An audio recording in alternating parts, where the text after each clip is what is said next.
And welcome back to another episode of Over the Glass. I'm your host, Ness. And I am Jay. It's been a couple weeks. It's still interesting getting used to this new schedule. I feel like so much has happened. We have so much to talk about every time we get back. Um, to start off, I did want to give an update to the incident that happened at the Sharks game a few weeks ago, where that message about ice happened during Hispanic Heritage Night. The Sharks had said that they were going to look into it, and season ticket members emailed for like any updates if they were going to do anything about it. And there was an update posted recently. So it turns out that whoever was in charge of the scoreboard messages that night, I don't know if they were fired, but they did confirm that that person is no longer working in that position. As well as the reparations that they're working on is like donating to specific organizations in the community, working with organizations that work closely with immigrants and immigrant families in the community, and the they're saying 100% of the proceeds from the scoreboard messages are going to be donated to I can't remember exactly the name, but it'll be like youth, like a Hispanic organization as well. And I think I did see that when we went to the game on the 28th. I saw them post a message on the scoreboard as well, which was really, excuse me, it was really nice to see. But it's interesting how we haven't really heard anything about it unless you actually directly message the team to get an update, which is fine.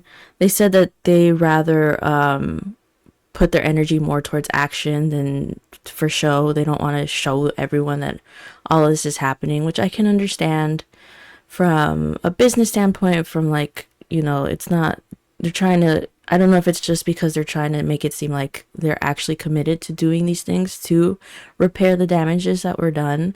But for me, I think personally, it would have been nice for them to say something that, hey, you know, we are working on some things here.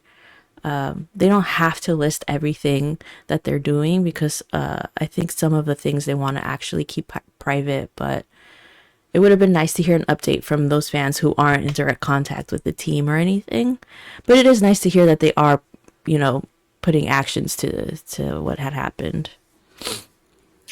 Like, I think if anything, if you post, it doesn't have to be lengthy, like you said. They don't have to do like bullet points of every step of whatever's happening, like to the T, but something, on their website, just so it's Yeah, like a way that people, if they're interested, you don't have to go through like, let me find out how to contact the organization and things like that. We all know, hey, you want to check out the schedule, you want to check up upcoming events related to the Sharks, you can go on this page, and maybe it's under like updates or like something relevant, just like a quick way that people don't have to go to that extra hoop of trying to figure out like how they can get that information. You should be able to just right. follow up, go on the website. It doesn't have to be like updated weekly. They don't have to commit to something, and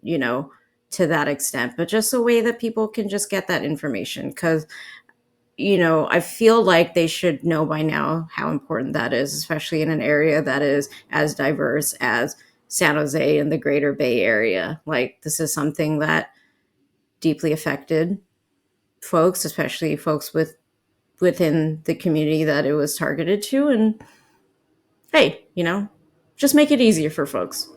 Yeah, because I feel like if they stay silent about it, well, again, if they're saying that they want to keep it so that their actions speak louder than their words, I We think have to in an we have ins to know. We can't. You don't have to go into like a scavenger hunt to figure out that, oh, this is the thing that you're doing because of this thing. Like, yeah, and then if you're not saying anything, it feels like you're just being silent and nothing is being done, and it's like you can also lose fans or like interest that way as well. And it's nice to know that a team you like deeply care about the way that we do as fans, being children of immigrants ourselves, that they're actually doing something to repair that. It is nice to hear, because otherwise I feel a little iffy. Like, I love this team. I love this team so much. I've been following them in their shitty years for how long? But, like, if something more serious happens that affects my community in some way, I don't know how I'm going to feel about wanting to support this team. So it really was nice to hear that they're doing something. I think it would And be better if it I came from also them. feel like, like even like in my personal, like if I'm going through these extra steps to find out about the information, usually that means I really care about something, right? Like, but like you said, like people were emailing like season ticket holders. Obviously, season ticket holders, they spend a whole lot of money. It's not something you do lightly. It's a lot of money. Um, like I feel like on one hand, yeah, of course, those folks are important on the business side of things because they are committed to paying you money and to supporting the team, blah blah blah. But especially with a sport that is so lacking still in diversity, like by not making it easier for an average fan who maybe was getting into it and maybe happened to see that occur, like how far are they going to go to seek it out, right? Like like you've barely gotten them to commit to like falling in love with this sport, falling in love with this team. Like I feel like the effort to at least make it accessible in a way that people don't have to go through like extra steps just to get this most basic information, that'll help you to prevent losing those fans, which I feel is the whole point behind these types of specialty nights. You're supposed to Right. be showing that you do care about the community. Here's an event that you can come to, a safe space. And, we've seen in year after year, this organization is, I do feel like they really genuinely mean well with their community action and stuff. So that's just a simple thing that you can do, because there's the fans that you're hoping to get into the sport. I'm not certain they're going to see this thing on their feed and be like, "Oh, I thought this team was really chill and, a positive space, but I can't find the information. I'm not seeing it on my social feed, and that's the extent of which I follow this Right. team." So you could easily lose fans that way. Yeah. But so far, good news. They seem to, again, it's really nice to see that they care enough to. They're not just putting their money towards one thing. They've opened multiple avenues of how to repair this, and that's also really nice to hear. It like I don't know how many times I have to like drive this point. It's nice to hear that you're doing something about something that went wrong. But it is what it is. I'm happy with what I've learned. I'll continue to support this team. They seem to actually care. It feels nice. Okay, so we were invited to go to a game on the 28th. It was almost a couple weeks ago now. Forever And ago. it feels so long ago. We were in the middle of our losing streak. And so we were invited to this event called the Food and Drink and Pro Shop Showcase, or something of the sort. SAP Center Game Day Eats, Drinks, and Drink. Sharks Pro Shop Showcase. Yeah, what a mouthful. We were contacted, we were invited, we were able to go. We attended this thing where They fed us so much food, you guys. Like, they hold this event every year. This is the first time that we personally were invited, and we were stoked. I was excited. I tried to go as hungry as possible, but I did not. I ate too much for lunch because I had no space after even the second course. So you walk in there, they already had this popcorn bucket out on the table, and it was a sample of their chum bucket that I think they just put out this year, and it's like regular butter popcorn. They add like freeze dried strawberries. There's chunks of Pop Tarts in there. They drizzle it with a teal dyed white chocolate, and I can't remember if there was anything else in All there, but it's natural. oh, okay, all natural. It was a lot. Um, and I tried it, and I'm not super big on like sweet popcorns other than like kettle corn. This was pretty good. Would I order it myself? I don't know because I'm picky. But it's fun. It's very colorful. If you like sweets and stuff, the flavors go really well together. I'm not gonna deny that. Try it out if you want to, if you can. I actually don't know where they're selling this one. If it's only for club level or not, because I haven't been on the concourse yet this season. Because we were fancy. We were invited to the suites. The second thing that they served us was this delicious tomahawk steak and like these spiraled fried potatoes, which you've seen, like they've become kind of popular in recent years, where you could go to like any food trucks events or like I don't know, what do you call them, like carnivals or something. I don't know. They serve these little they're not little, these spiral potatoes. They fry them up. They're delicious. They serve them with parmesan and parsley, I believe. And then the tomahawk steak, I can't remember, and I can't really see what the tag says, but You it should looked like share what you're looking at. you're right. Let me share my screen. One second. I forgot I could do this. Share screen.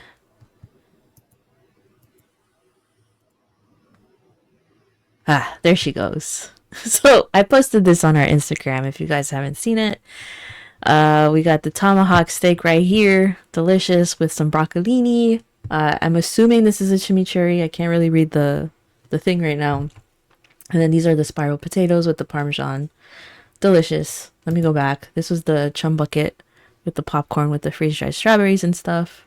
So fun. And then next we were served these loaded potatoes with the most delicious Those were good. brisket. The most delicious brisket I've ever had. There are tater tots. There's the barbecue brisket, and then I honestly don't even know what's on top because I was so focused on the brisket. Was this the one that my friend showed us the photo of what it actually looks like if you Yeah, were to it was order like it? it's pretty big. It's like 4 or 5 times as big as like these little, small dish serving samples that we got at this thing, Yeah, which is perfect for me. right. The big That one, I that don't know. actual size one, that's for a family of 4. No, right. That's a lot of calories. Oh, but this was so good. If they serve this on the concourse? Does your friend have a like he's a season ticket holder, but does he sit like on the club level side? He sits in the upper bowl area, but every now and then he'll get like an upgrade to his ticket, and so um some of those times like I'll go with him to the game and we get to go down into the Hmm, into that lower bowl. area, the lower bowl area, yeah. Uh, well, so then I'm assuming they serve this in the concourse because he said he's had it multiple times. Mm. Anyways, if you guys go, try this guy out. So good. The next thing we were served were these little pork belly and tofu bao buns. Right? Yes. Okay, Those so they are had those were pretty good. they Pretty were good. I was so stuffed by this point. I only took a bite and I was so sad because they were pretty yummy. And on the way down, so I took my girlfriend to this event. She was my guest. On the way down, we were riding the elevator down with the owner of this restaurant, or like this food spot, and he was like, "Hey, don't forget to try the bao." And we're like, "No, absolutely," and I completely forgot about it once we sat down and I saw that tomahawk steak. But these are good. I would definitely want to order them to give them a fair shot. But everything we tried this night was delicious.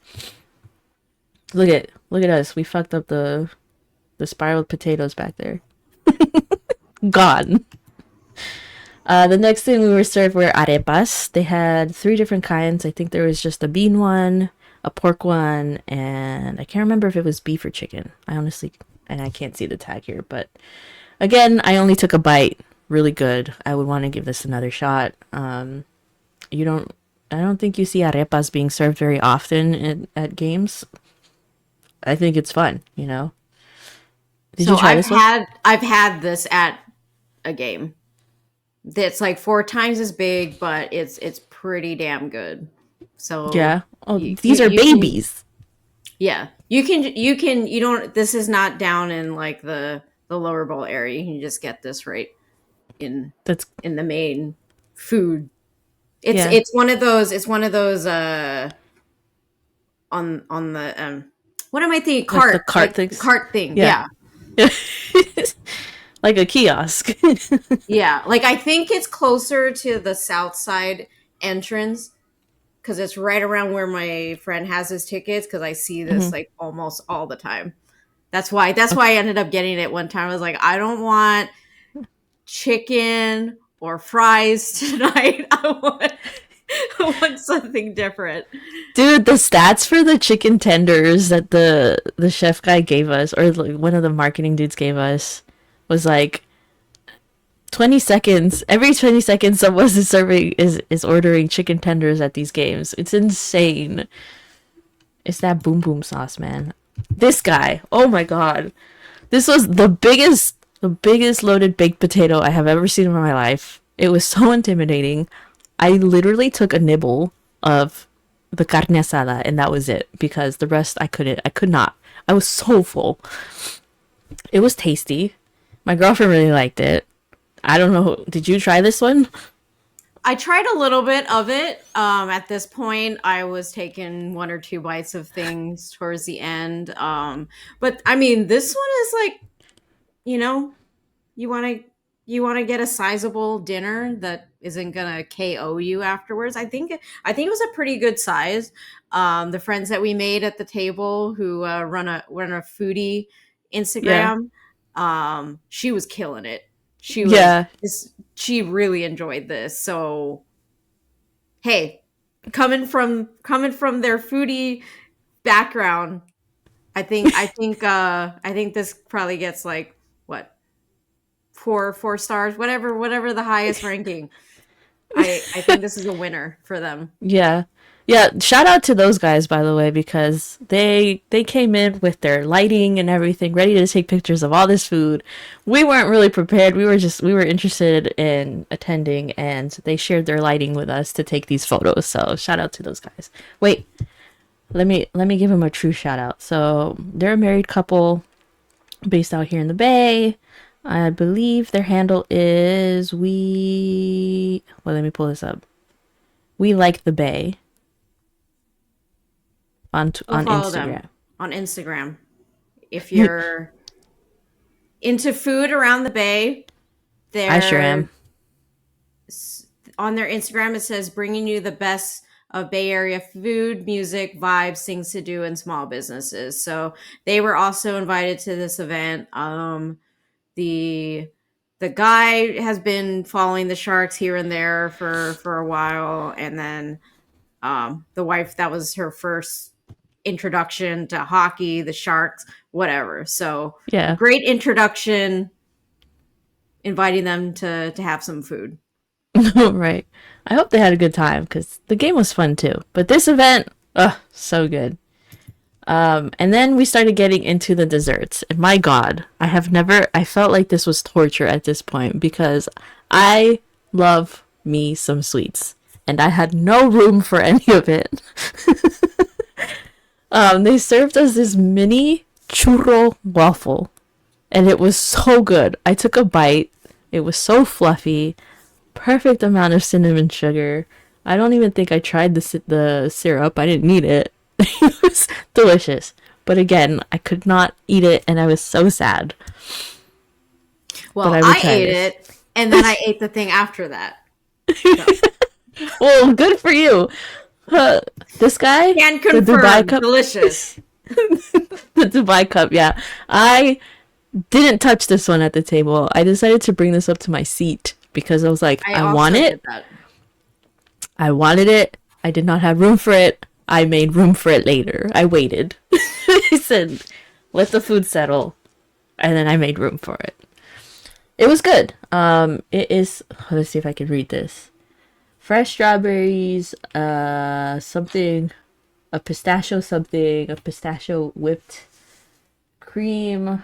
I don't know, man. I can't see. They have the katafi. They had like, I think this was chopped up pistachio on there. They had the pistachio cream. I don't know what to call that. It's like a syrupy like Fresh type. pistachio and whip. Sure, yeah. That's what And it this says on one, the card. I can't see it.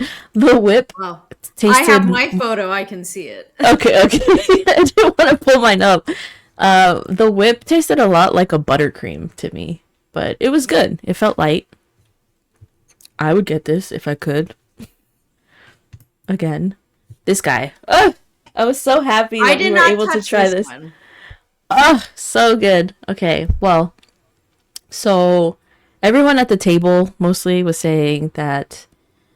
Okay. For those of you guys listening and not seeing this photo, this is a taiyaki shark cone. It had a like a cookies and cream ice cream. It's dyed teal, so it looks basically like a All Cookie natural. Monster. All natural. It's very important. It looks like a Cookie Monster ice cream, and they served it with a raspberry coulis, which is like a syrup.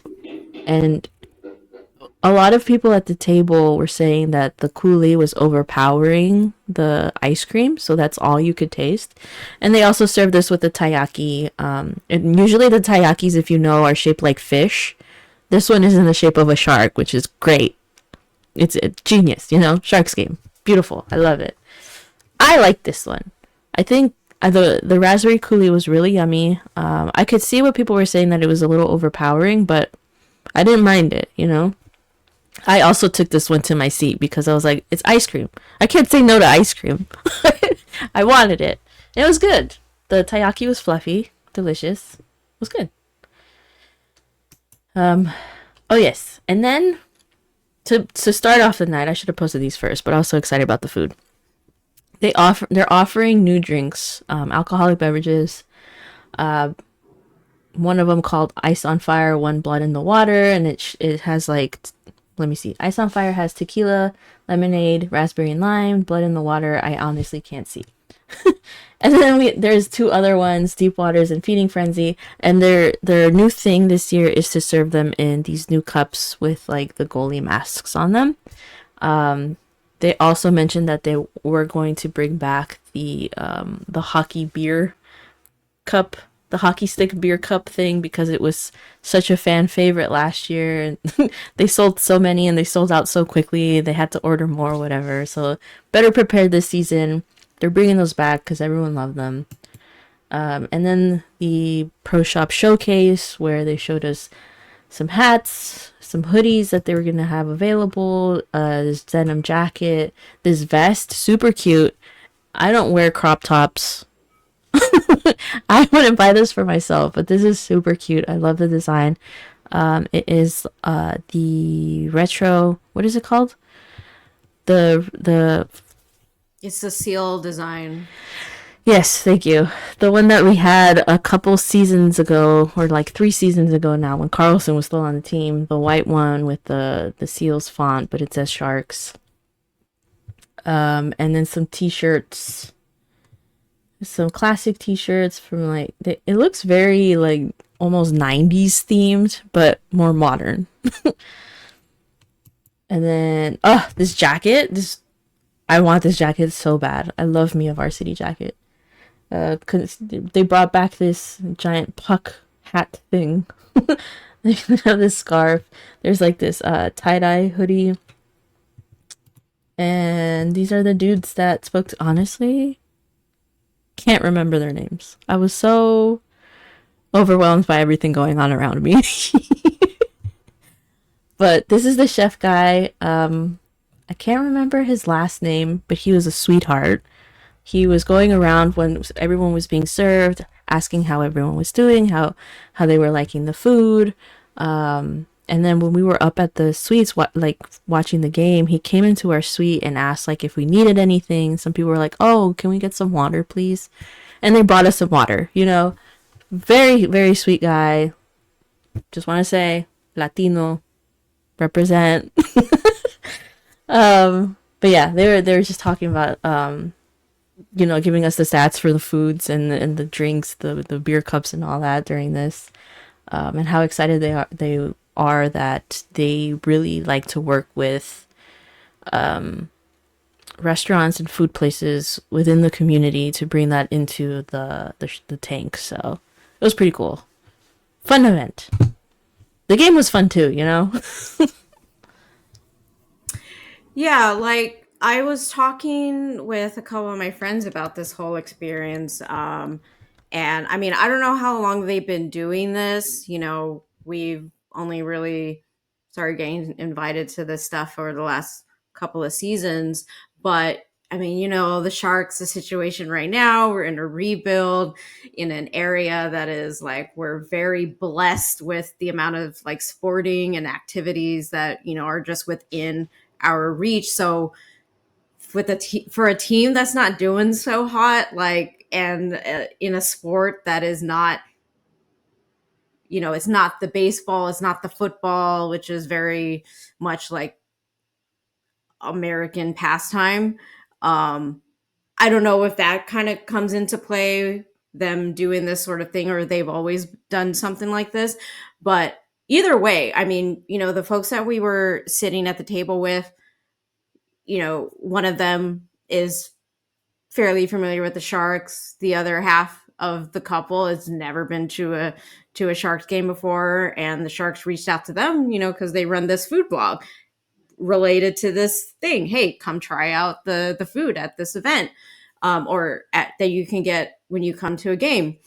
And we didn't really like looking around the room. There were like a couple of like the Sharks media like related people. There were like the other podcast folks in the area. Um, the row of folks that were in on the first half of the suite that we were sitting in, they looked like they just had like a really big presence on socials because they just had their Definitely phones out influencers. the entire time. They were decked out in like, made at home apparel. Like they were live streaming at some point. Look, guys, we're millennials on this podcast. Okay, like we have socials because we have them, but we're like Don't really know how to use them. No, we dude. don't. I remember, like, while we were eating and they were serving us the food. I remember looking over because this group of girls that was sitting in front of us at the suite was sitting at the table in front of us as well, and it was like they were like paparazzi out there. They all had their lights ready and they're all taking pictures and taking videos, and they're, oh my god, they looked like they were having a great time though. I do remember there were a couple of them when we were in the suites in the front row to the left. So I think they were sitting in front of you. Like those two were actually very into the game, and I thought it was really cute because you don't see that too often. The other girls, I think, were just there for like the event, and they decided to stay or whatever, but they didn't even stay for the whole game. They watched maybe a couple periods and then they dipped. So I don't know. It's cool to see like the Sharks are reaching out to a bunch of different people in different areas of influence and social medias and things. But I don't know. I thought it was a really cool event, seeing the differences and like people getting together for this. Yeah, and I think for whatever reasons they have gone in this direction to have these different types of folks. You invite them out, you feed them, you sit them down in a nice part of the tank and to enjoy a game.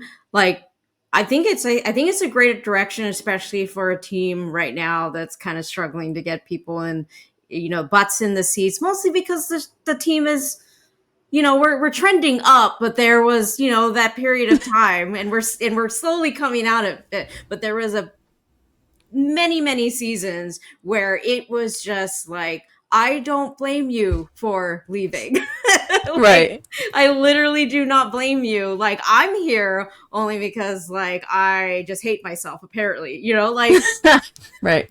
but it's like, I get that people have kind of stepped away for a little bit. It is really exhausting, or in the past seasons before the rebuild, like watching a team that just could not put two and two together, and Yeah. so we're on the way up, and however long the Sharks have been doing this, I just think the diversity in the room, the different avenues of people, walks of life, like, I think it's just great. Like, invite them. They're going to help out. Not only is it their passion to do it, but then also maybe you get some folks interested by way Hmm. of, like, the folks that were sitting in front of us doing live streams. And, like, I may not be interested in following anyone's live stream of the game. I'd rather go watch it myself. But you have an audience that may be interested in them. And then by that association, maybe they're like, hey, that looks so cool. That food looks so great, maybe I'm gonna go check out a game, and it's like win-win for everybody. Yeah. My girlfriend is chronically online and she has TikTok and she was so curious and she actually found a few of those girls on TikTok Hmm. to see what they I never watched the videos, but she said she did find them and she was very excited. So, it is a way to get fans interested in whatever. But yeah, it was cool.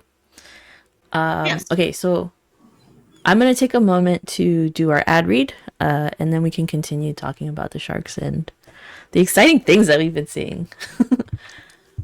So, if you don't know, we are being sponsored by DraftKings. Hockey is back in this season. DraftKings Sportsbook, an official sports betting partner of the NHL, brings you all the speed, skill, and nonstop action you love.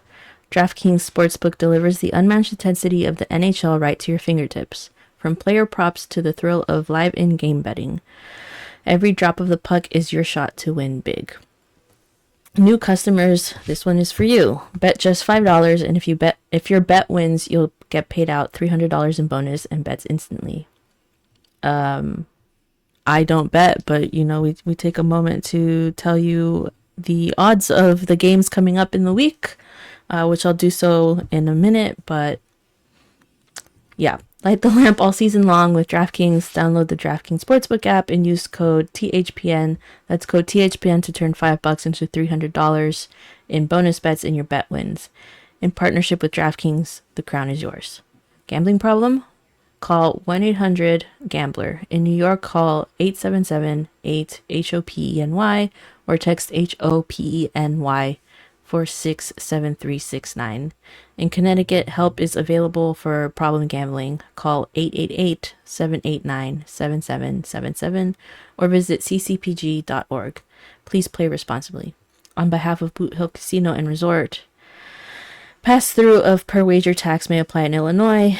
21 plus age and eligibility varies by jurisdiction. Void in Ontario. Restrictions apply. Bet must win to receive bonus bets, which expire in 7 days. Minimum odds required. For additional terms and responsible gaming resources, see dkng.co/audio. Limited time offer. Copyright NHL 2025. All rights reserved. So, this coming week, actually tomorrow meaning Monday, we have the Islanders and Devils going head to head.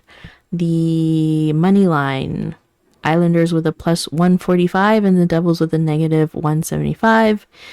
The Blue Jackets and Oilers, a plus 154 for the Blue Jackets, a negative 185 for the Oilers. And the Panthers taking on the Golden Knights, with the Panthers at a plus 120 and the Golden Knights with a negative 142. So, go ahead and take that information as you will. Place your bets. Get yourself some shmoney. Shmoney. So, speaking of the Panthers, And the Sharks. Hmm. Hmm. How are we feeling? I didn't get to catch the game last night. I was out visiting my grandpa. But I did catch the highlights this morning.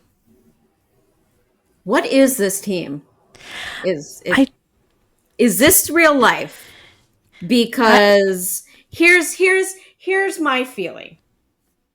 If you go back to, the beginning of the season, the beginning of the podcast season this year, like we had some expectations, Our expectation was, can we get out of 30-second, please? Like, the basement's been fun for a little bit. We understood the assignment. We were going to crash it all down, build it back up. And we're not saying, hey, we're not being unrealistic that, well, now that it's all said and done, well, they better get to work or else, like we knew it was going to take a couple of years. We the organization had talked very optimistically last season about how that was going to be the year we were going to get out of the basement, and you saw potential, but they just couldn't close it out. And it's unfortunate, but you saw things. You saw things last season that you knew that it was only going to get better. We didn't know how much better it was going to be in the beginning of this season. Our expectation was like, let's get out of this basement. We're not saying make the playoffs, but we would certainly like to not be at the bottom. we and want to so start. far they're delivering. And so far they have, I get we've only played like the 16th game of the season. So I'm not trying to get ahead of myself, but I did not expect them to be here. Right. I knew Celebrini was gonna bring it, but he has brought it and then some. Like, this kid Not already only has looks he like brought it, he's bringing the team with him is the crazy part. these kids, him, Will Smith, like Graph. Graph acquisitions this offseason, like Gaudette, like Misa right now he's on IR, but so it's a little upsetting for him that he has to take, like, but Orlov. I didn't expect, like, I thought our acquisitions for defense looked better on paper. Mm, I I've kind of followed Orlov, like, just by association of, like, needing to play fantasy and understanding other yeah. teams. I didn't realize, like, oh, I didn't understand this part of your game. Um, Yeah. Askarov has taken a major step up. Yeah. Nedeljkovic has taken a step up. If you go back to the first couple of games, like, it was a little rocky there. We're just like, no, you guys can't play like that. Like, it's not going to be a great season if you don't get it together. Like, just something after that New York game, it just, like, clicked, and it's so exciting to watch. From, you knew that, like, the top two lines were going to have, like, the talent, whatever, and then you knew that the bottom two, that's secondary scoring, that's the grind and everything. But up and down the board, like, these guys have committed to the plan. Everyone is, like, going on the ice, playing 200% of their game. Celebrini's getting his teeth knocked out and coming out and just, like, hitting another level. Goalies are getting pulled because they're getting scored on too much and they need a break only for the next goalie to come in and have to see their first shot on goal from a Toffoli breaking out of the box. Mook Madulin is having a great start to his season after having to take a couple of Mm, games off for whatever injury that he's dealing with. Sam Dickinson is staying with the team. He's shown them enough that, like, no, I want to stay here. I want to learn from this squad. There's nothing left for me to learn in the OHL. Like, there are so many exciting things happening with this team that so I want to share for folks, if you can share this photo of the Sharks roster from 2023. Sure. Me and Nate were taking a look at this the other day, and I was just like, that is wild to look at the roster from only two seasons ago. Because if we just even start out on defense, out of defense, Ferraro, Emberson, Addison, Benning, Ohokchuk, and Burrows. Ferraro is the only one still playing at the NHL level. It is crazy to Yeah. look at this. And when we first saw this, we had some hope. Obviously, there were project players like trying to give Mike Hoffman, his next coming of his career. Duclair coming from the Panthers, needing a resurgence in his game. Granlund, same thing, from the Panthers. Zetterlund getting more time with the team. Cunnin, another project play. We had a lot of guys that we got because really nobody else was going to sign them. And this was just what we had to do. We had to put together some kind of team that was going to meet the salary floor, veteran presence to help some of these young guys. And at the time, which is a William Eklund, which was a Fabian Zetter, like those were our young guys. And Yeah. now Eklund is among the veterans, and we have all these kids coming up that we've drafted previously, and you have to put all your patience and hope into eventually they're going to come onto the scene. This is before we even drafted Celebrini. We didn't Right. even know what to look This is forward the to. team. This is a team that helped us get Celebrini. Shout out to these Like, guys. Celebrini wasn't even on our radar at this point. We were just like, yay, team. Right. So just looking at this, and now looking at the roster that we have, it is crazy to think. Like, even so, like I was a little concerned when like Eklund went down, and I was thinking, oh man, our power play is starting to look like it's on its way up. Eklund's part of that power play. Oh, I really hope that we can find someone who jives, with the team. And it's just wild to think like this team is on just they're just I don't know, whatever they're doing, continue to do it. And it's crazy that Eklund is like, once he's back in, it's probably going to be even better. Mm-hmm. And then we have, other guys cooking down in the Barracuda. Like, you're starting to see the future really is bright for this team. Yeah. And we just get to live in this moment. And yeah, I've just been taking it in over the last couple of weeks because we went up against the Colorado Avalanche, which I was like, oh, this is going to be a very difficult game, and they went toe to toe with them. They got a win against the Detroit Red Wings. They're expected to be making the playoffs now. They have a lot of like seasoned guys who used to be part of, that was their rebuild squad, and now they're supposed to be making the postseason, and they're struggling to like for consistency. And we battled them all the way into the shootout, which could have honestly gone either way because it was like the third round. No one had gotten one past our goaltender yet, and Gaudette was brought on. I think it was Gaudette or Kurashev. Either way, one of those guys. He was the one that went in for round 3, and he like hit the post. He Mm-hmm. like got his shot. He saw his shot. He just missed it by a hair, only for to whoever was on the Red Wings for like the 4th round. Like they ended up winning the game, but it was like so close. And then after that, we went over to Seattle. Seattle's going through a bit. Like they haven't made the playoffs in like a hot minute since their first time there. So they're kind of going through it. Only for us to chase Decord out of the net. And the poor goaltender, Matt Murray, who comes in, has to see his first shot from Tyler Toffoli coming out of the box. Like, sorry, guy. Yeah. I feel And like then that game really was a game changer for the team because it really got their confidence going, and you've seen how they've been playing since. That game and happened on this past Tuesday? I think Wednesday. so. Wednesday. Yes, yes. And I think that was the goal that the broadcaster was like, and there go the fans. They were just like, nope. Like, that's it for us tonight. Show's Well, over, okay. folks. For context, the Kraken have been playing pretty well this season. They're currently third in the standings, and they haven't had a blowout game like this all season yet.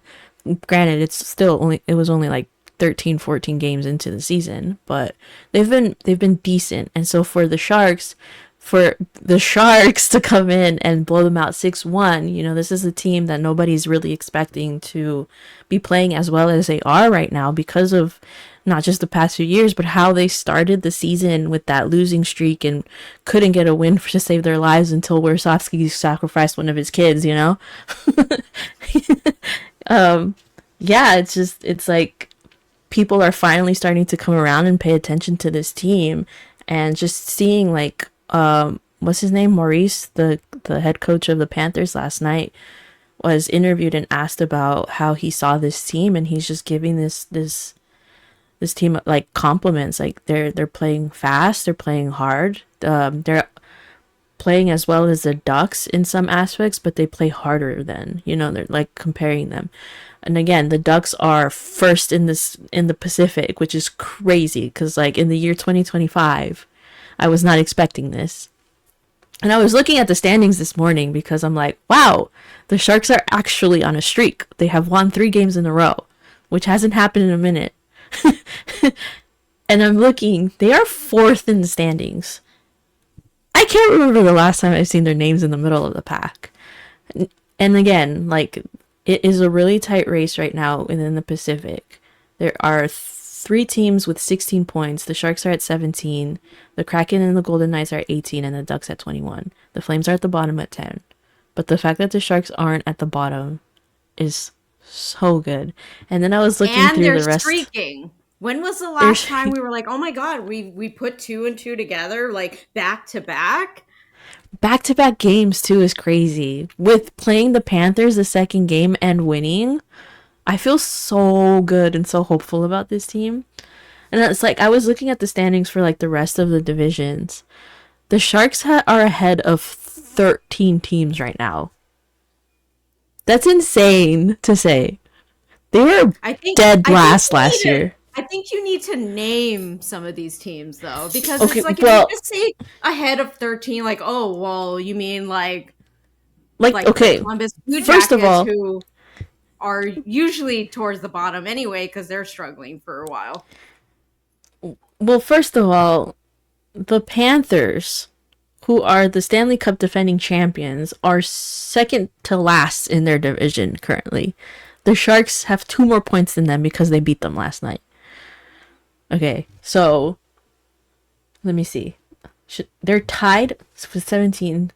They're tied with the Maple Leafs, the Senators, and that's it. That's only 3 teams with 17. Everyone below them is the Wild, the Predators, the Blues, the Kings, the Canucks, the Oilers, the Flames. That's 7 teams so far, I think.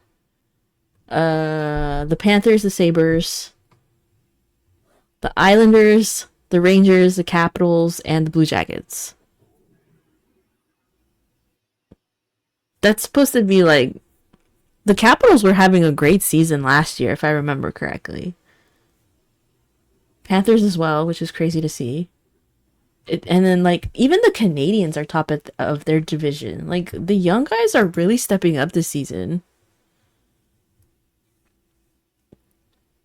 This is great. Like, dude, the Sharks are only 1 point behind the Golden Knights. When was the last time you've seen that? 2019, I think. Dude, the Golden Knights got spanked yesterday. As they should. Who did they play? Yesterday, the Knights played. Wait for it. Oh my God, does it have to be? The Knights played the Ducks and lost in in overtime. Okay, I get it. Mark Stone is out, but when is he never out? So, what is your excuse now? Right. I don't know, man. I'm excited for this season all of a sudden. Max Miller tweeted last night after the game. Oh no, this morning. Sorry, this morning. If the season ended today, the Sharks would be out of the playoffs via tiebreaker. It is November, so expectations need to be tempered, but San Jose is trending well. That's crazy. If the Sharks are in playoff talks towards the end of the season, which at this point is not a wild thought. Let them play and fight for a wild card. Let these kids taste playoffs. I don't expect them to get far. Let them taste playoffs and see what that's like, and that's going to do wonders for this team. I don't think you're wrong to be looking towards playoffs. I'm not ready to say the P word, but I do want to talk about how there's a lot of hope for the possibility. I still feel like it's a bit too early to talk It's about it, way too but early. I'm loving the ride. Get on the Shark train because it is going places.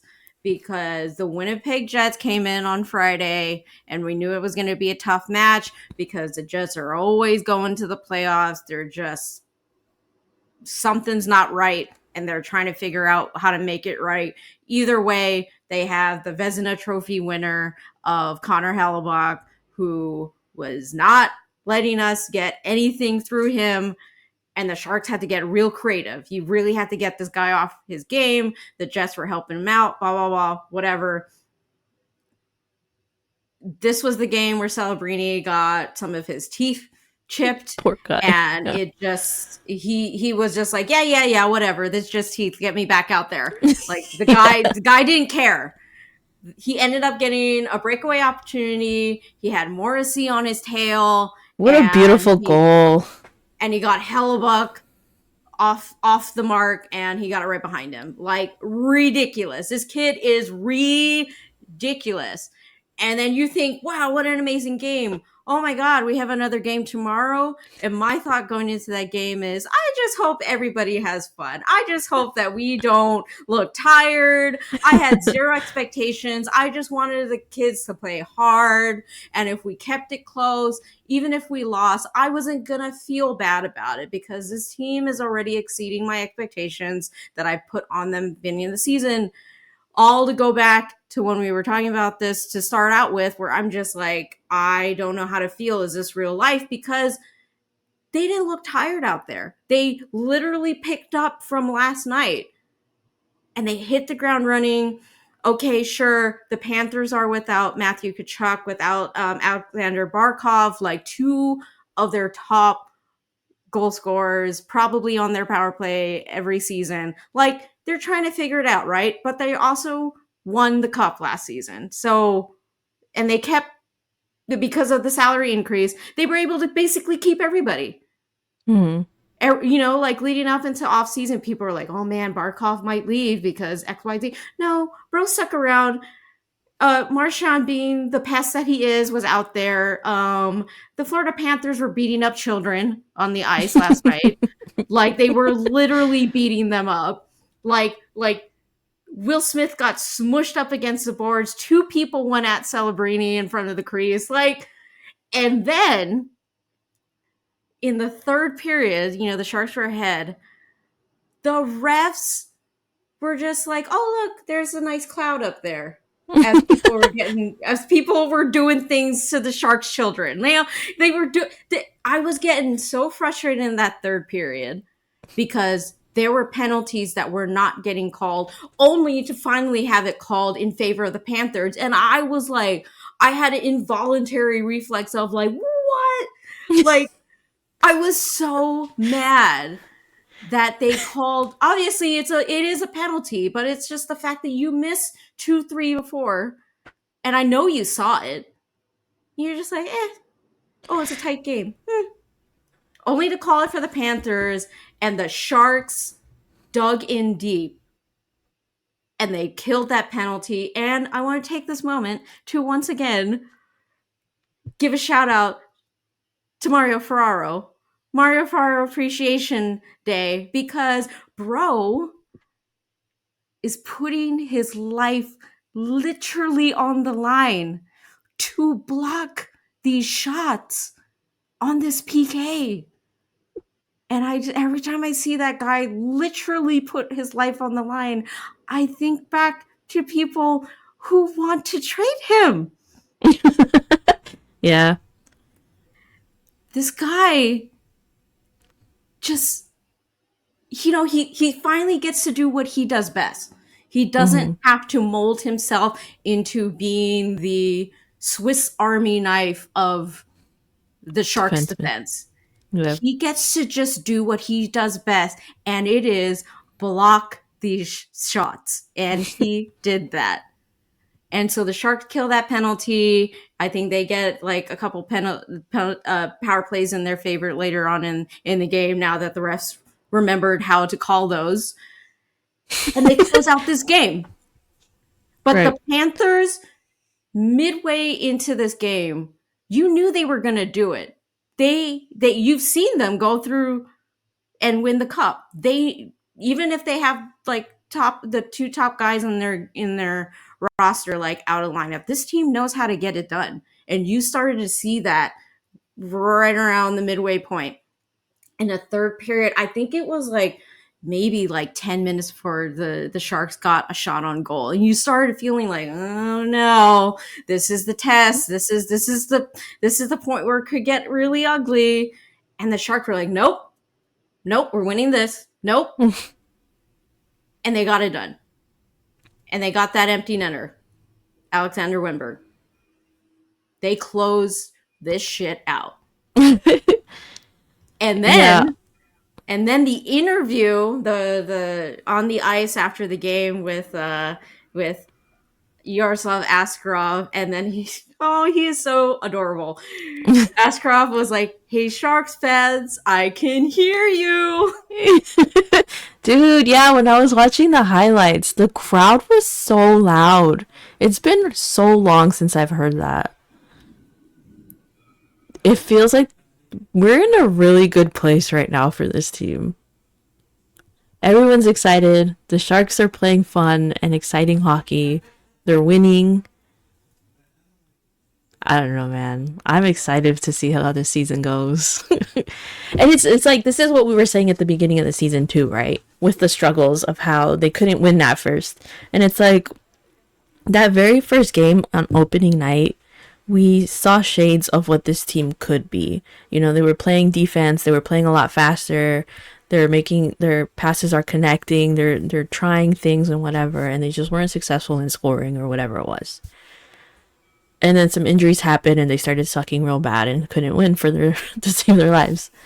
But it feels like now they've gotten into a groove. The chemistry is working really well with everyone.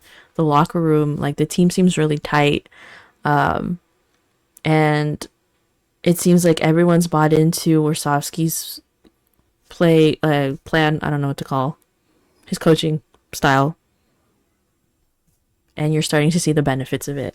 And so now it feels like everyone who was calling to fire Warsawski at the beginning of the season, just a few games ago, you can sit down and shut up now because the man knows what he's doing. It just takes some time. You know, there's two people or like a handful of people on this team that were playing for this team last season. That chemistry has to build. People still have to learn the system. And they finally learned it. They're getting their shit together. And we are reaping the benefits. That's all I'm saying. Patience. I also want to point out during the Panthers game, I was the way that the Sharks were playing. There were moments where I was like, oh, okay. But like I was, like I was seeing they were already playing really well with like supporting one another, the way that we improved our defense by, like the lack of rebounds, like the cleaning up of rebounds is just improved so much. They're allowing Nedeljkovic and Askarov to see the pucks coming at them, and the few times that they weren't, of course, it would like lead to goals. The one goal that Askarov let in against the Panthers last night, it was just like a win off the face-off, and then you have bodies like scrambling. It's like it gets in the eyes of the goaltender, and I think he said, or it was mentioned, like because he didn't know where it was coming from, he was like trying to stick his head out to like maybe I'll like save it with my head, like he was just trying to like, it's just honestly those are things like okay, he couldn't see that, so what do? You work with the guys to make sure that you box guys out so that your goaltender can see um the play. um and then during the game against the Panthers, it's like every time the Panthers would like a go, not the Panthers, the Jets, every time the Jets would start up on a rush, they would either the Sharks would either read the play, or they would be on the guy, cause him to not make the play that they want to, cough up the puck.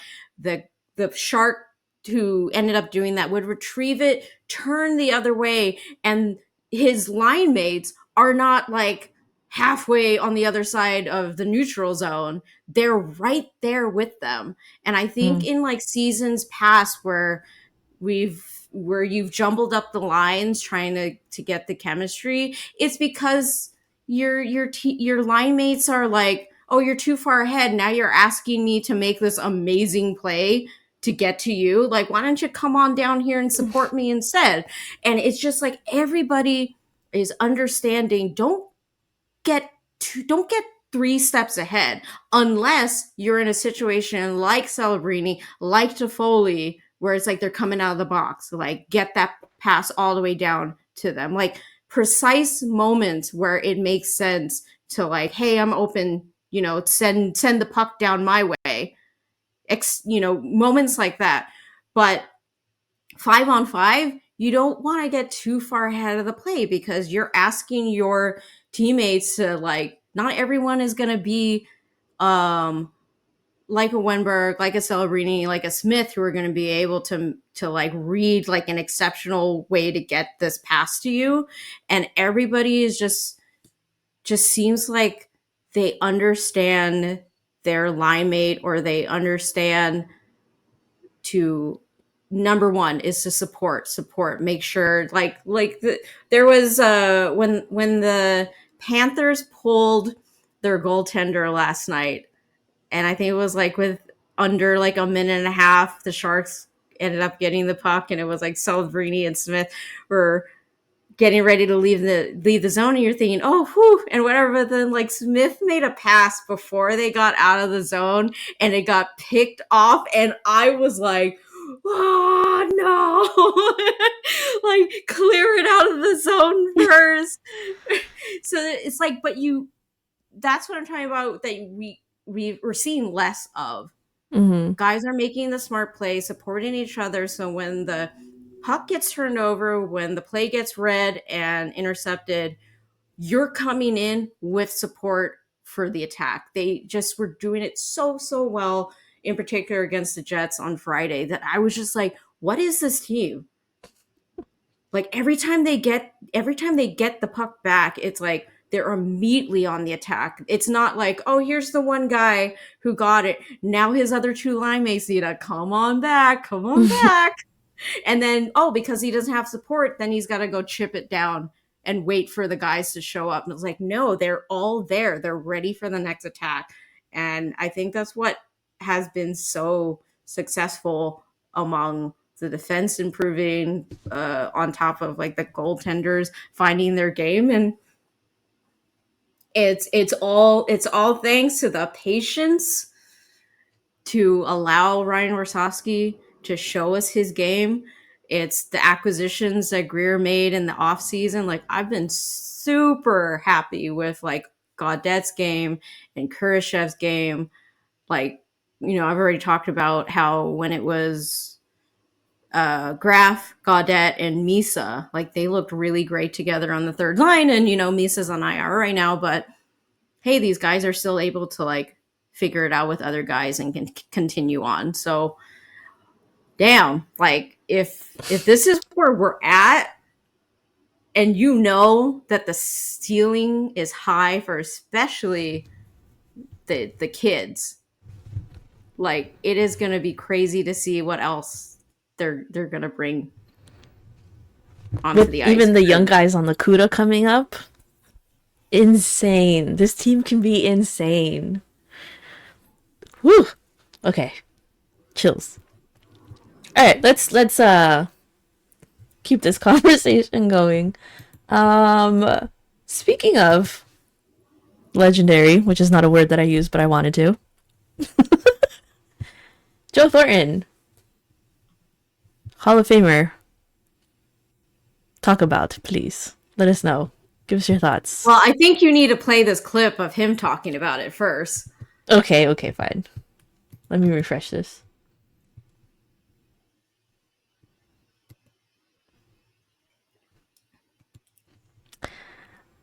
Can I share my screen? Sure. This is such a fun feature.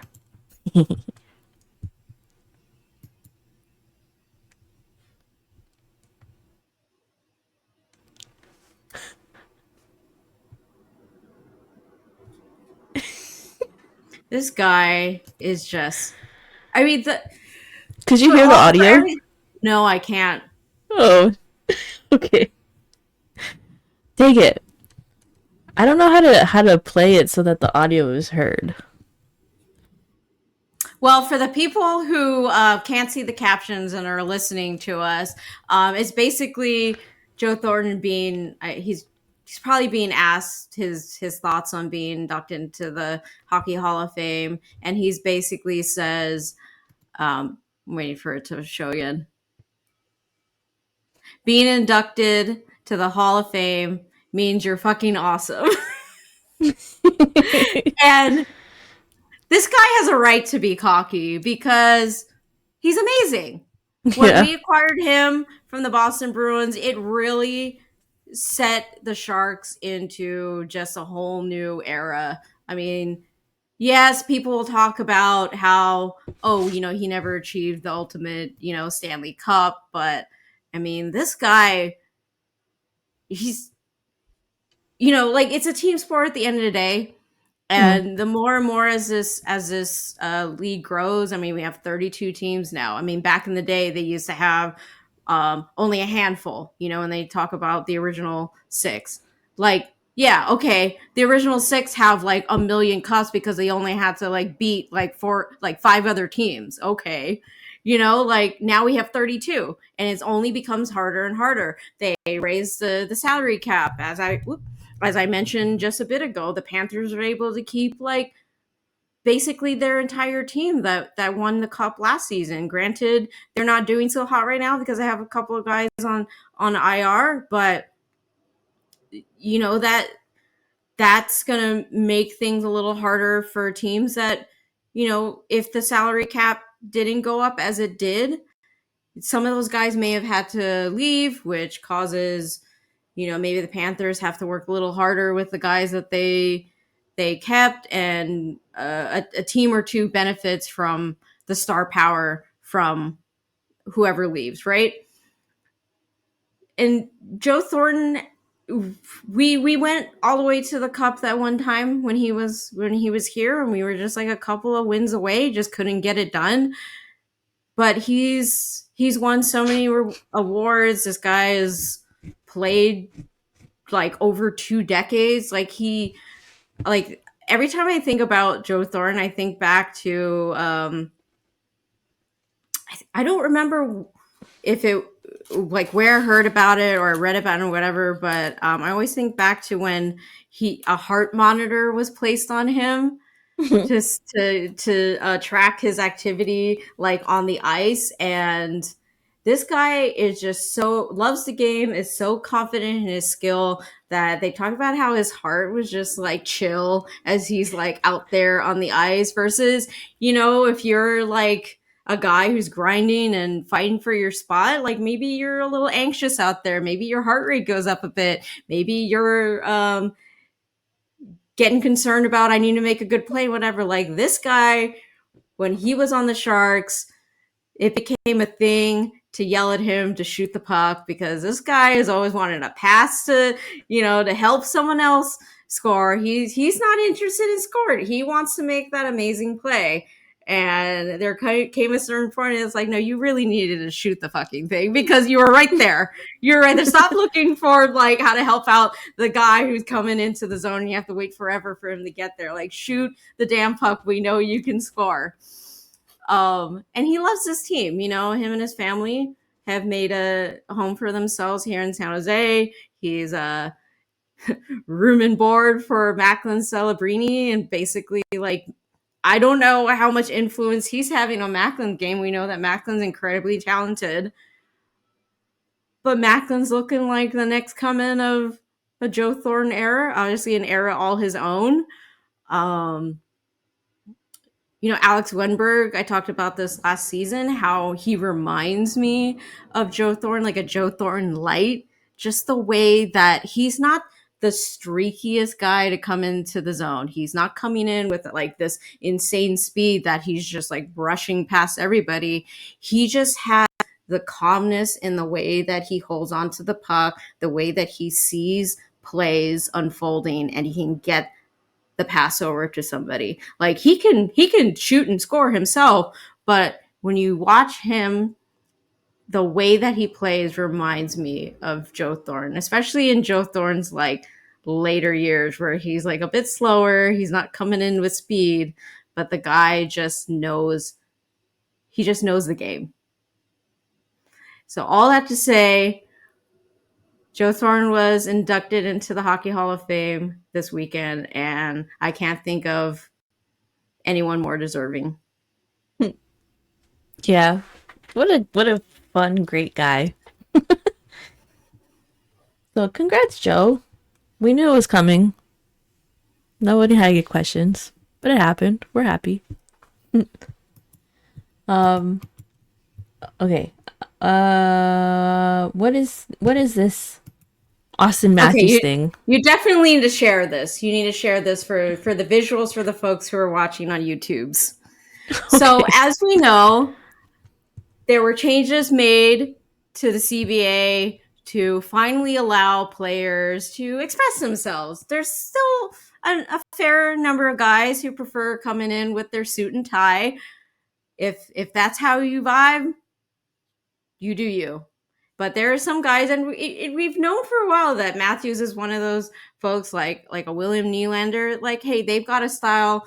They're into fashion. You see them do it, off the ice. And I just found this really interesting to come across this picture of Matthews entering for the game. He's got his beanie on. He's wearing this sweater. You got to go to the next photo there of the sweater, because it says it's a blue sweater that says "Ooh la la." It's 3 people on a motorcycle. And thanks to the help to people who are on Twitter who started linking where this sweater is from. It's from a company called Carne Bolente. And I just want you to go to that website, Ness. I just want you to go to that website and just take a look. Type it into my browser. Okay. Just take a look. Why? What's on there? I'm scared. This one? Yep. Just take a look. Just take a look. Scroll down. Scroll down. What's happening? So, what is that? I want to share folks what this company is all about. So if you go to the About page, it says who we are. It says welcome to Carne Bolente. Oh my god! I can't. I can't do where this. We embrace the joy of sexuality with open arms and vibrant creativity. Born in the heart of Paris, our brand is a celebration of sex positivity and artistic expression. as sex optimists, we believe in breaking taboos and fostering an open dialogue about sexuality, because why not have a little fun while doing it? Our mission is simple yet bold: to connect people through the universal language of love and pleasure. We create fashion that sparks conversation, challenges societal norms, and empowers individuals to express the true their true selves. Each piece in our collection is a playful yet profound statement designed to celebrate your unique sexuality and the beautiful diversity of human experience. The impact. We believe in the power of sharing and giving back to the community. Over the years, we supported various NGOs such as AIDS Association, that's spelled AIDS, Acceptus, and many other donating product and many others by donating products and a portion of sales generated on our eShop. Our commitment to these causes reflects our dedication to making a positive impact and supporting those who work tirelessly to promote sexual health and rights. And then my final thought on this, before I give you time to express to us how you feel, the sweater that Auston Matthews is wearing, I'm not going to attempt to say it because it's a French phrase It's and menage I a don't. trois. There you go. What does it mean? It is an arrangement in which three people share a sexual relationship, typically a domestic situation involving a couple and the lover of one of them.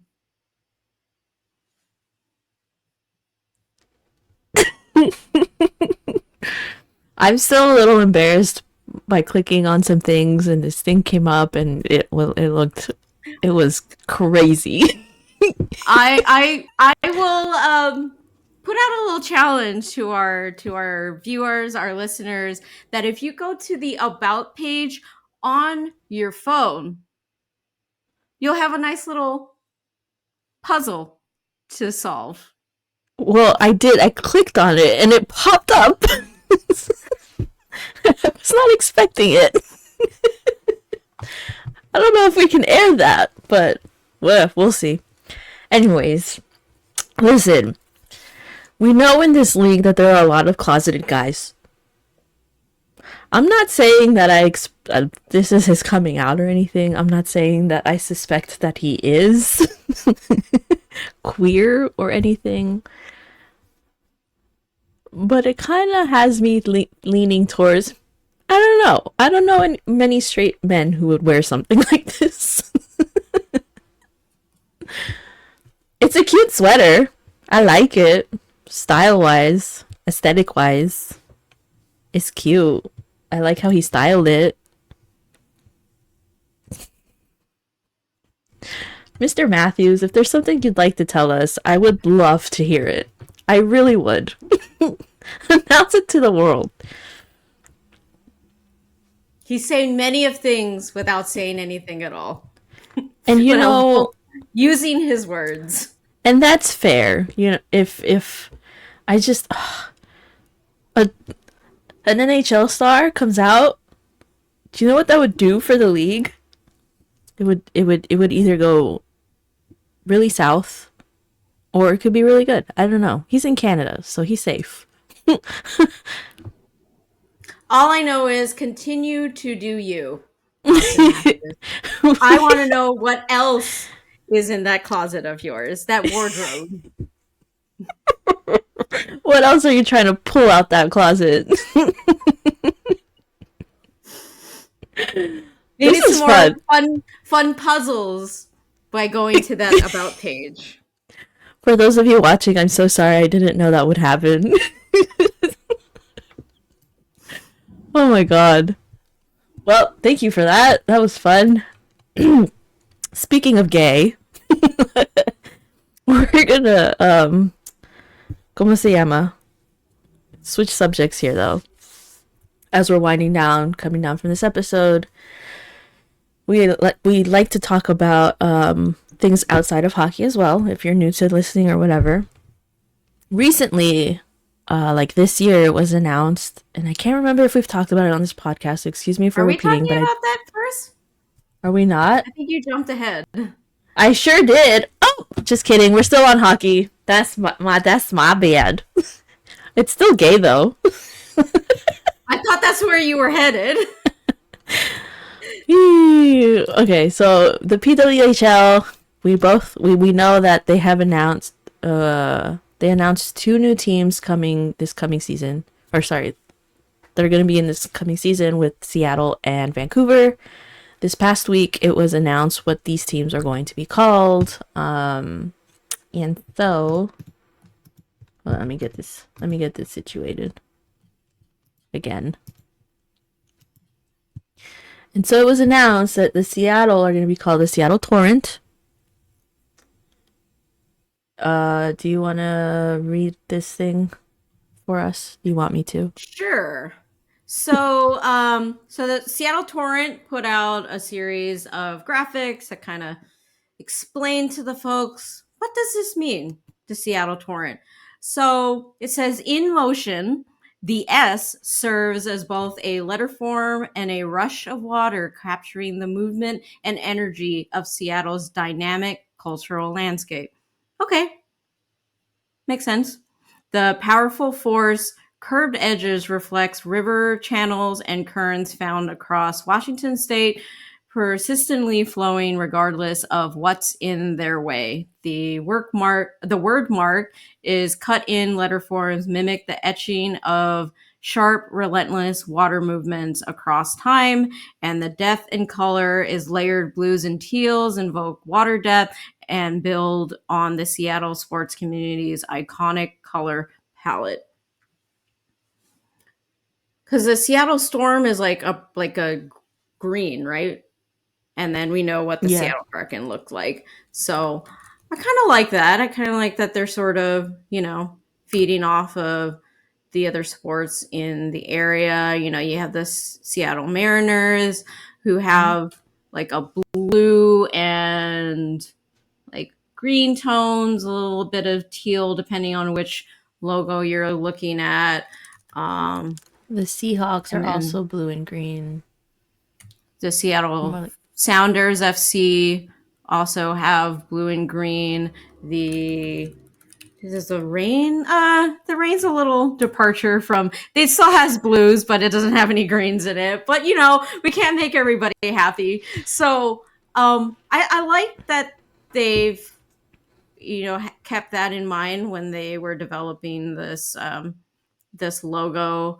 They put a statement out saying, from the glaciers to the sound, we push through the limits with mounting force and momentum. We gather strength with each drop of rain, each bead of mist, each flake of snow, a cascade of energy, an abundance of power, shaping the land, sweeping forward as one, uncreasing and relentless, the great Northwest, forged by nature, unstoppable by will. We are the Seattle Torrent. Is this a poem? I guess so. I don't know if I'm going to get too much into this. They go in deeper, basically kind of tying more in the influences of the graphics, Mm-hmm. and then the color palette, which we always love. We love a nice color palette. Mm-hmm. Yeah, I think it makes sense. I'm not too crazy about the logo, but I think the supporting inspiration and the fact that you know the whole water influence, it makes sense. Yeah. It's not anything unexpected. This is basically what we would expect from someone like Seattle with the color palette. I'm also not super crazy about the actual logo. It feels very plain to me.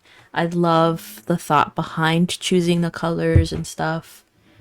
The name is just okay to me.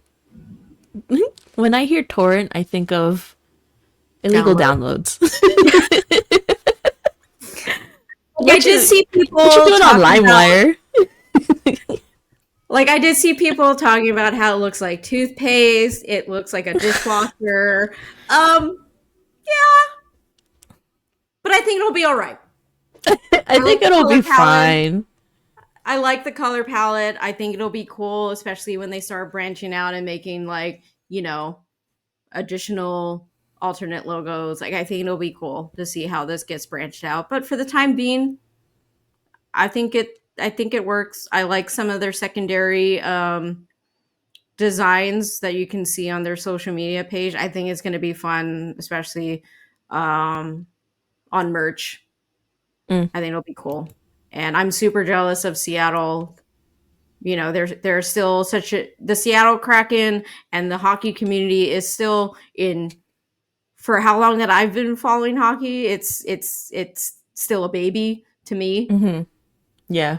but I'm super jealous that they get a women's hockey team. But I think it makes sense that they do, especially because they expanded also to Vancouver, and I think that'll be great for building upon creating um, more of a community around the women's side of the sport. Yeah. Yeah, that makes sense. On the flip side, now we have Vancouver. Um,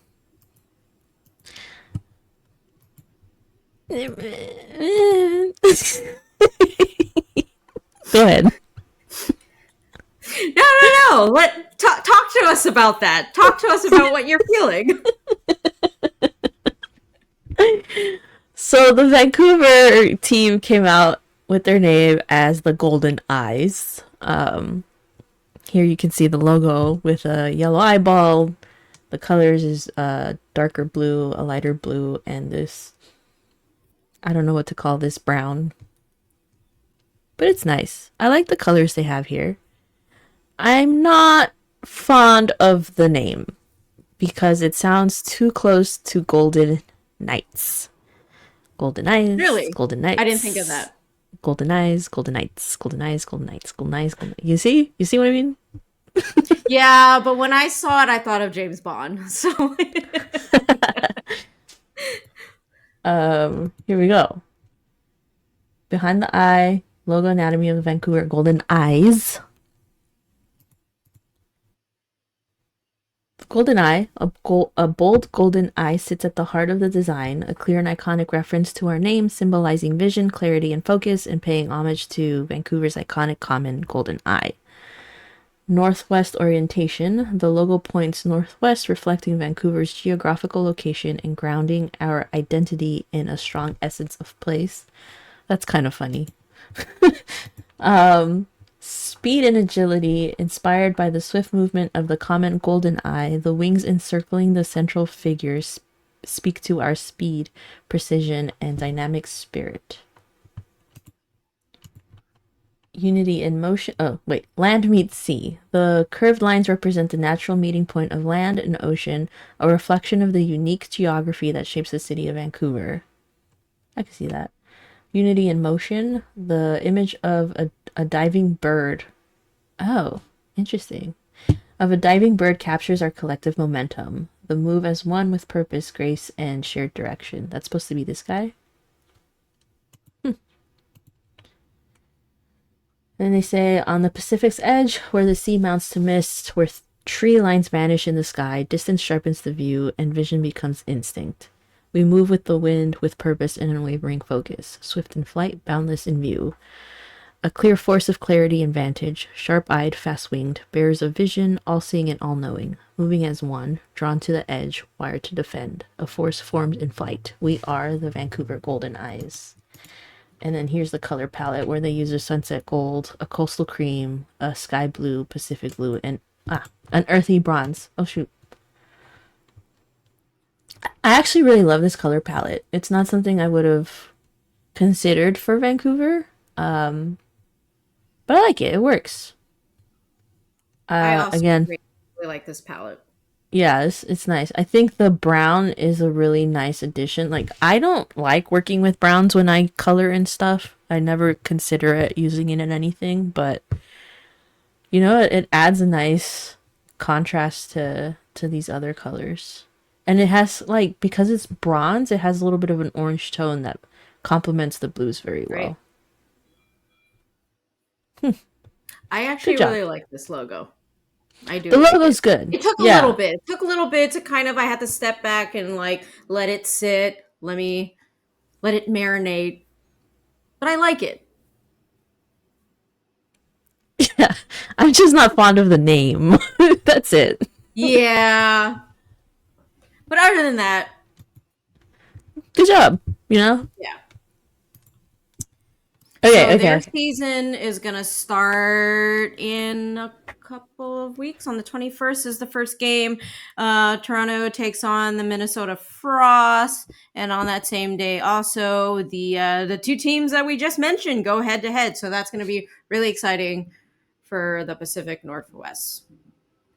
Yay, hockey. Yay, women's hockey. Speaking of women's, I can do this transition now. My bad. So I can't remember if we talked about this in the previous episode, but if we haven't, I did want to bring attention to it because this is fun and exciting. There is a women's professional baseball league that's going to launch, I believe, next year. And they have announced 4 cities that are getting teams. One of them being New York, Boston, LA, and San Francisco is getting a team as well, which is so exciting. And I've seen a couple of posts now with these announcements, and they each come with a color assigned to each city. Boston has green, New York has teal, LA has like a dark blue, and San Francisco has a purple. So I'm assuming that they have already assigned these colors to these cities because every time they announce them, they're assigned these colors. And I think that's going to be real fun that San Francisco has another team, or sorry, the Bay Area has another team that has a purple as, ¿cómo se llama? Like the team color. Yeah, I think looking at these, just like if you follow just sports in general, all these colors just make sense. I mean, Boston right off the bat, I think of like the Boston Celtics, Yeah.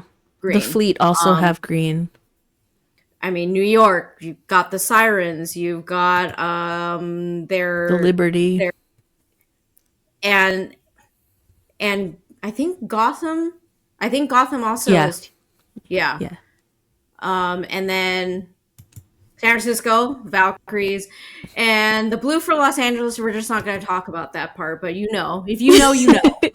We're just not. We're going Who to cares just not about gonna that? talk about it. No one cares about that. So I was talking to a friend of mine about this. Well, first of all, I want to bring attention to this. It is going to debut next year in 2026. It will be the first pro league for women since the All American Girls Professional Baseball League that dissolved in 1954. So this is a big deal. This is not softball. This is going to be baseball. For those of you wondering, because softball has had leagues, whatever, but this is going to be baseball, just like you've seen in the movie and TV series A League of Their Own. I'm very excited about this. I was talking to a buddy of mine about like what was I talking about? I was gonna say something that I was talking to him about, and I got distracted with that. But we're excited. Oh yeah, we were trying to figure out what team names we could do with it, and we're just throwing some random things out there because it's gonna be San Francisco specific. It looks like I don't know where they're gonna be playing, if they're gonna share Oracle with the Giants or not, because that would be crazy, but pretty cool. They could be like the San Francisco Sea Lions. I don't know. I made a joke and I was like, they could be the San Francisco Waymos. Do you see those things everywhere? Nope. Nope. I hate it. I hate it. Right. The San Francisco Techies.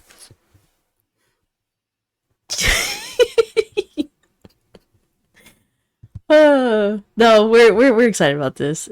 It's really okay. Now I remember what I was gonna say. So it's gonna be really interesting because there are only 4 teams, and there's 2 teams on the East Coast and 2 teams on the West Coast. How the travel is gonna be for them to play each other. Like he made a good point about how usually in baseball they play in series. You know, they'll play like 2 or 3 games with one team, and then they'll move on to the next one, which could help with the flying back and forth thing. But it's only 4 teams. Like, how short is the season gonna be? You know. Either way, this is super super exciting. Can't wait to see how this develops. Definitely gonna be keeping up with it the way I was with the Valkyries. We all know how that turned out, how successful it is right now. But yeah, cool. And What then a time. also so exciting. Women's sports is really on the up and up because I think we might have mentioned this before. There is a football league that has started that I didn't know about, but the Bay Area is getting a team, has a team, and will be starting this season. They're called the Golden State Storm. They just put out their schedule a few days ago, like about a week ago. Let's see. The Golden State are and WNFC are bringing elite women's football to NorCal this spring, and the countdown to kickoff is on.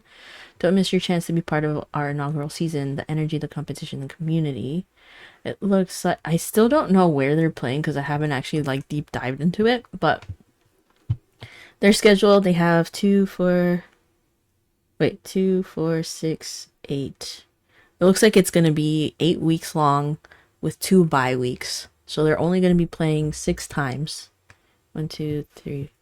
The San Diego Rebellion, they'll be playing them twice. The Las Vegas Silver Stars, the Seattle Majestics, and the Los Angeles Legends. There's a whole thread with the league with all the teams that are involved. I think they have like 14 teams on this league or something. It's a lot more than I thought there was, but it's super cool. This isn't like flag football or anything. This is actual football and it's women playing. So also very exciting. Just getting the word out. But yeah, I think that's all I have. You have anything else? Any last minute things? Just what a time. What a time to be, okay, yeah, we know we're spoiled in the Bay Area, but you know what? We pay a lot of taxes out here, so I'm not going to apologize for it. I'm just not. Yeah, right. Yeah, it feels it's such an exciting time to be a sports fan. Like so many teams are coming here in a short amount of time. Women's sports is growing so much right now. It feels really cool and really fun and great that like the Bay Area is being involved. Can't wait for us to get a women's hockey team. That's gonna be so fun. And maybe then I'll figure out how to not have to go to a job 40 hours a week so I can just follow all this stuff instead. Right. Let's just switch careers right now. Pay me money just to watch all these sports and talk Absolutely. about it. Just the last little thing I want to throw out there. Mr. Macklin Celebrini, Mr. 19-year-old Shark here, is tied for first in the league in points with Matthew McKinnon. Matthew, what the fuck? Nathan McKinnon at 24 points. Okay, Just but is below that him. updated after like Bedard got like 3 or 4 points just today? You know, I don't know Um, actually. Let me look. I feel like it's not because or maybe I looked at this a couple of days ago and I'm vibing off of You're right. You're incorrect right. information. It But looks yeah, like Bedard Bedard. got like 3 or 4 points today. Well, that's great for Wait, my fantasy. Just saying, but yes, you're right. He has leapfrogged over them. So he has 25 points right now. McKinnon Celebrini at 24, Leo Carlson at 23, and then Jack Eichel and Connor McDavid are tied for fifth at 22. But our baby shark is up there, and I don't know if I've ever seen anyone do that before because I joined the Sharks fandom a little late here. okay, and I'm also gonna do like a last minute shout out that Yaroslav Askarov stopped 30. Shoot, what was it? Hold 38. on. 38. Yeah, 38 shots against the Panthers last night. And then, well, the Hawks were kind of like neck and neck with their rebuild and everything. And I just looked at the Detroit Red Wings um, had 46 shots on net, and Arvid Soderblom was in net and stopped 45 of them. Wow. Insane. I don't know if like the Hawks need some work with like their defense. Don't come to our games to get our cheat codes, but that's crazy. That's crazy to make your goaltender stop that many. Like, that is crazy. But he did it, and that's impressive. Yes. Our team is on the up and up. We're excited. We will continue to talk about them this season every other week, in case you forgot. That's why these episodes are a little longer. Too much to talk about these during the span of 2 weeks, but I guess that's all we have for you. So yes, and the Sharks go on a road trip starting on what? Their first game, I think it's on Tuesday or Wednesday. Tuesday against the Wild. They're going on a road trip. let's go. Easy win. I'm just kidding. I don't know. I don't know about that. I mean, the Wild are struggling right now, but hey. We're just manifesting it. Okay. Well, that's all for this week. I'll catch you in the next one. I've been your host, Ness. And I have been Jay. Catch you next time. Bye.